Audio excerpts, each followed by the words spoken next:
So I'm here today with Jianyang Ping, who's a graduate student at Harvard University, who, like Eileen Chang, grew up in Shanghai and had a very close relationship with her fiction growing up. So Yan-Ping, what was it like reading her in Shanghai? I first encountered her work in high school, but unlike Lu Xun, Eileen Chang's work was not on the school syllabus. I guess I was a kind of witness and also product of the kind of Eileen Chang cult starting in the 1990s and coming to a kind of climax at the turn of the century. Her work came to me and I was immediately drawn to her works. So I remember this experience of reading her in my high school. So I actually attended the same high school as she did half a century ago. And then college too. In college too, and the same department of English. Yeah. I had this experience of reading a short piece by her. And remember, it described the protagonist sitting by the window and looking out at the setting sun. The description goes something like the patina-colored curtain fluttering in the wind, and the protagonist sort of hear the happy days flow like a river by the window, kissing the windowsill.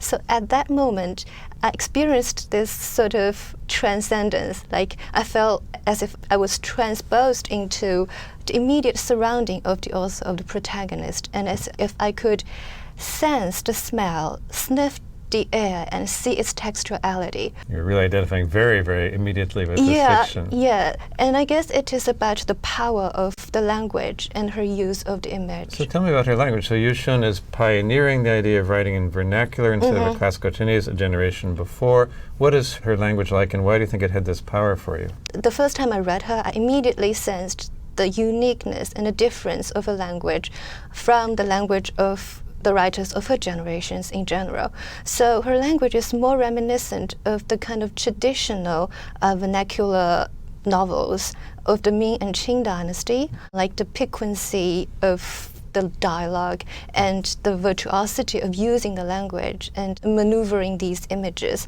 So very much in the mode that Lu Xun's friend Hu Shu said, go back to these classical vernacular novels and then learn how to write Chinese Exactly. today. And also, I find that it is not only reminiscent of the traditional vernacular novel, but also to me, it harkens back to the whole tradition of Chinese poetry, which excels in the using of images to enliven the reality. So to me, it is very powerful, and her use of language is sort of different from the May first generation of writers who were still like experimenting and groping their way with a new sort of modern vernacular Chinese. This is interesting. So why was there a cult, and why were you not reading her on the regular syllabus at the time? It goes back to a long history of the reception of her work in mainland China. So as you know, she was acknowledged an apolitical writer. She said herself she's not interested in politics, and she avoided writing about politics in the 1940s. But then, so she was definitely not a leftist writer. So after 1949, she went to Hong Kong and then ultimately came to the States. And after 1949, her works were generally banned in the mainland China. Although the readers, her fans, still enjoyed reading her in Hong Kong and in Taiwan, but then a crucial figure which contributed to the rejuvenation of her cult is C.T. Xia, the late Chinese professor of Chinese in Columbia University, the founder of the field of modern Chinese literature studies. This is the 1960s? Yes, in the 1960s, with the publication of her novel, A History of Modern Chinese Fiction.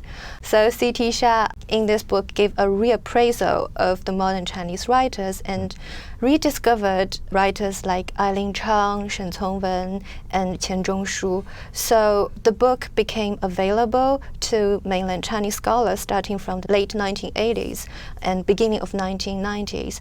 So his stance, like anti-leftist stance, coincided with a kind of paradigm shift in perceiving and looking at literary history in mainland Chinese scholarship. So they converged and contributed to this very powerful coming back of Eileen Chang. So this is another example. We've seen several of a work or a writer becoming better known abroad and then becoming known at home. Yeah. As far back as 1001 Nights, this is happening, obviously. And in this case, C.T. Shaw also pioneers awareness of Eileen Chang in the United States. And in fact, it's the former student of his, Karen Kingsbury, who's done now these fabulous translations that we use, and she dedicates her volume to C.T., her dissertation director. Exactly. So Eileen Chang's story is also a story about having little success with trying to break into the English language fiction market herself. So she was writing in English. She was. Once she came to the United States. Yeah, she came to the United States, and after that she started translating her work into English, like, for example, the Golden Can, and then she wrote also the Rice Sprout Song. She wrote 3 novellas, but had little success with the market. And why would you say that was the case? Partly because of her strategy of translation. So she tried to render her language into a kind of standardized, very plain English. Understated, plain English, and reduce or minimalize and sometimes just eliminate the idioms and metaphors, which used to give her work in Chinese so much luster and piquancy. And another fact I think C.T. Xia mentioned in his article about Eileen Chang is that the American audience, who at that time were accustomed to the kind of image that were depicted by Paul Buck, were not really ready for Eileen Chang's depiction of Chinese life. How does it differ? How do you describe Eileen Chang's depiction of Chinese life? She is mainly concerned with a society in transition, and her novellas could be roughly categorized as a kind of novels of manners in the Western tradition, starting from Jane Austen and then to Edith Wharton, like a genre that abounds in female master hands. But she is different in her concerns. So the society is a society in transition, whereas the setting is a very flowering of urban life and a kind of metropolitan, cosmopolitan setting of Hong Kong or Shanghai. So it's not coincidence, it's these 2 cities of all cities, right? Yes, the cities of all cities. So what makes Shanghai cosmopolitan, for example? So at that time, Shanghai was like a kind of semi-colonized city space where foreigners dwelt together with the local Shanghai people. There was a French concession and an English concession, French neighborhoods, and also Japanese concession, German concession, different concessions. And like the Western thoughts and books constantly flowed in, and people were exposed to all these kind of Western influences. But in her depiction, the world is a kind of world in limbo. So the old world is sort of dying, but the new world is unsure of its own birth. So people were feeling insecure about the future. So the characters live in the shadow of the old world. They snuck in the old sets of moralities, old modes of life. And I like the depiction of Karen Kingsbury of Eileen Chang. So she described her as a kind of Virginia Woolf who wanted to echo all the conventions. These kind of figures, on the surface, there's a kind of treacherous peacefulness, but there's a kind of underlying schizophrenia. You put that very well, a treacherous peacefulness on the surface. That's very nice. You have the sense that the figures are always on the verge of nervous breakdown, especially the female figures. And so Eileen Chang, in the preface of her novel collection Romance, said, so at the back of her mind there is always this kind of idea of desolation. So she mentioned our age is already in destruction, and the greater destruction is still to come. People were trapped in their own egoism, insecurity, schizophrenia, claustrophobia, and accompanied by these flickers of compassion and love. So what keeps this from being depressing to read? I take it as a teenager you weren't thrown into despair by reading these works. Actually, this is the exact thing that attracts me to her work.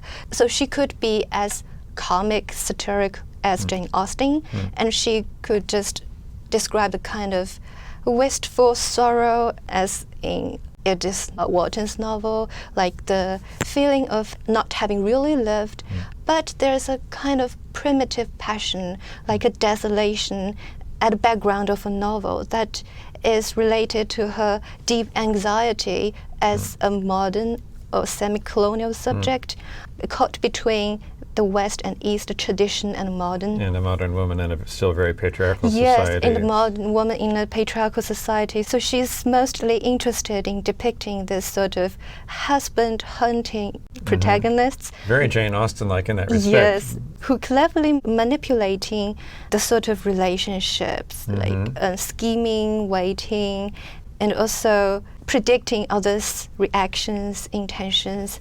Now, you've described very well how local a writer she is, how much in this semi-colonial situation.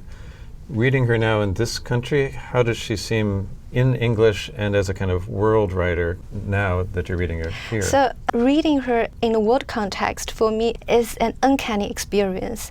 So just imagine yourself reading an author that you grew up with, who had such a profound effect on you when you first read her in your mother tongue. And then when I read her in English now, I sort of heard her speaking to me in a double voice. So with the voice, like the old voice of the piquant, vivid Chinese idioms, and with all these local idiosyncrasies, and on the other hand, with these different versions of the translation, even her own translation of the Golden Can. In this case, I find that the author herself is not necessarily the best translator of her own work. So she was trying to reduce the kind of foreignizing effect to And I think foreign Kingsbury eye. more successful. Yeah, and sometimes Kingsbury could be more successful in some paragraphs, in some cases, because she tried to give a kind of reincarnation of her work, of the idioms and lively, vivid metaphors in another language, in another setting. And so it is partly this depth of the imagery that Chang uses, that can really be translated even if you don't have the particular words. yeah, in some cases, but generally I don't think that you get a lot of things lost in translation. So for example, like she is a master of symbolism in terms of using the symbol of moon, and she described in the beginning of the Golden Can of the moon, like when you look back at the moon of 30 years ago. So in Chinese and in English, I don't find much difference. So they record to me the same kind of image. So she used, like in English, is the red, yellowish, wet paint on a letter paper, something like that. When I read Eileen Chang in English, I still could find this transposition in time and in space. Just like the transposition I could imagine when I read Museum of Innocence with Pamuk. I suppose they try to do the same with language, and they both succeeded to different extent of creating and preserving a kind of memory using words, with a virtuosity using words and images. Thank you so much. And you're It's very really great welcome. to have your global perspective on this extraordinary writer. And my pleasure of joining in the conversation. Very good.